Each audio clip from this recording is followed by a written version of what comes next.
Olá, eu sou Heber Juncker, seja bem-vindo ao nosso canal. Esta é a 13ª devocional da série do livro de Neemias. Se você ainda não se inscreveu no canal para acompanhar essa série, se inscreva no canal e já ative o sininho de notificações. Assim, quando eu postar um novo vídeo, o YouTube possa te notificar. Vamos lá?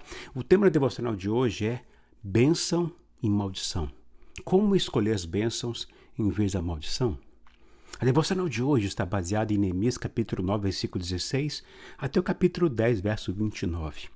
E vou começar então lendo aqui Neemias capítulo 9, versículo 28, que diz o seguinte: Mas tão logo voltavam a ter paz, de novo faziam que tu reprovas. Então tu os abandonavas às mãos de seus inimigos, para que dominassem sobre eles. E quando novamente clamavam a ti, dos céus tu os ouvias, e na tua compaixão os livravas vez após vez.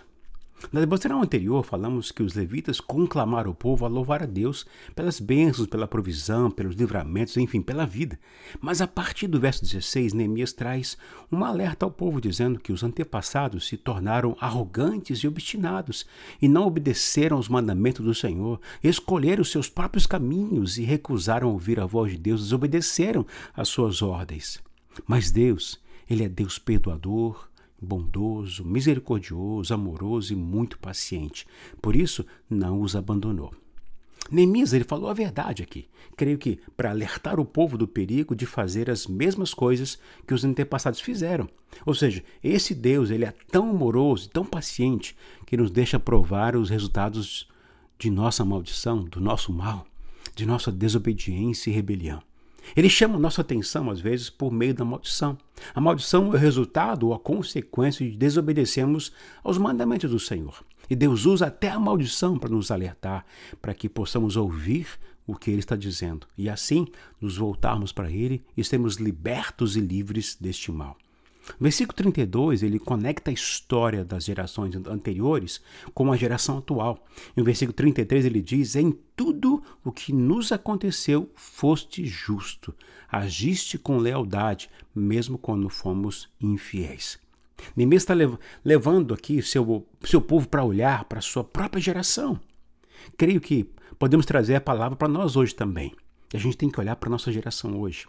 Ele estava dizendo para olharmos nossas cidades. Elas estão destruídas, cheias de violência, conflitos de todos os níveis.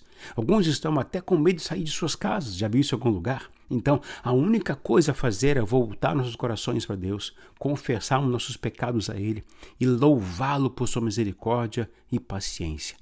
Neemias foi direto quando disse que Deus agiu com lealdade, agiu fielmente, mesmo quando fomos infiéis, mesmo quando pecamos. Não há motivos para justificar ou ficar explicando por que fizemos isso ou aquilo. Temos que dizer claramente ao Senhor: Senhor, eu fiz isso, eu andei por meu próprio caminho, eu pequei, eu colhi maldição por causa disso. Mas volto o meu coração ao Senhor, pois sei que Tu és um Deus que ouve o nosso clamor. Tu és Deus que perdoa e restaura as vidas. Louvado seja Deus. Diante disso, eles fazem um juramento ao Senhor. Veja o que diz o versículo 38.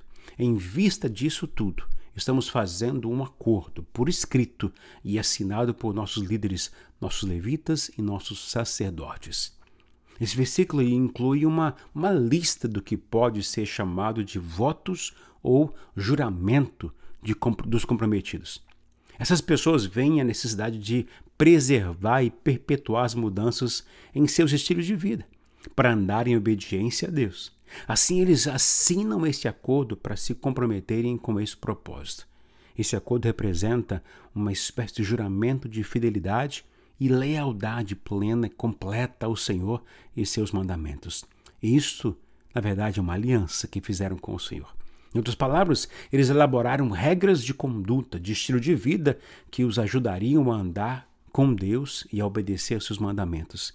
E assinaram, então, um documento firmando esse compromisso. Isso parece maravilhoso, não é verdade? Agora, você também faria isso?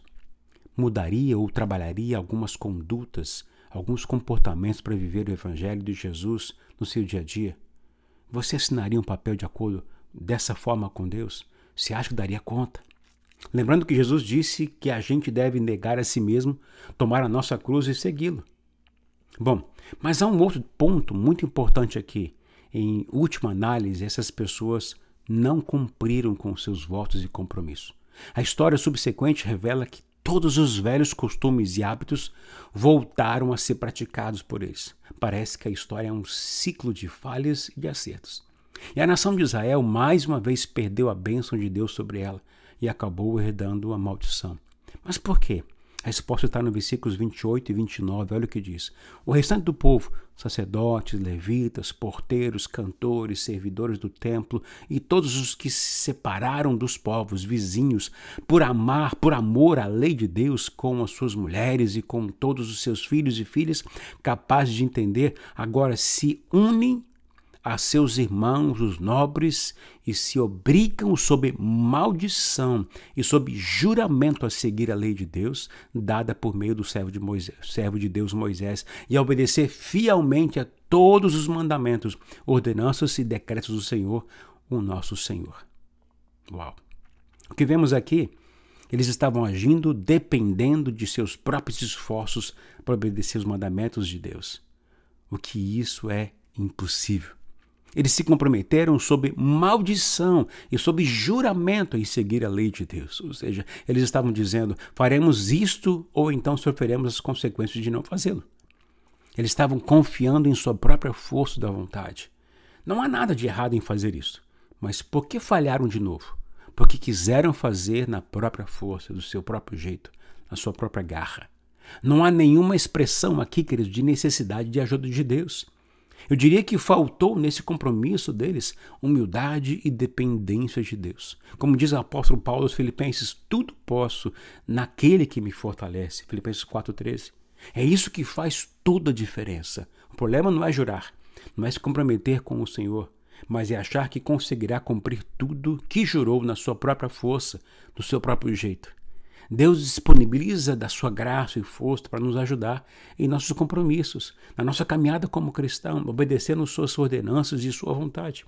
Por isso, termino essa devocional te desafiando a ter coragem para assumir um compromisso com o Senhor e se posicionar como servo humilde e dependente dele, e assim viver de acordo com a sua vontade e com o seu propósito. Vamos orar? Senhor, meu Pai, te adoramos, pois Tu és um Deus perdoador, misericordioso, amoroso e muito paciente conosco. Nos comprometemos contigo e com seus mandamentos, para andarmos de acordo com a sua vontade, mas entendemos que até mesmo para cumprir esse nosso compromisso, nós dependemos muito da sua força, da sua graça e do seu poder. Por isso, Senhor, dizemos, ajuda-nos nessa tarefa. Eu oro em nome do Senhor Jesus. Amém.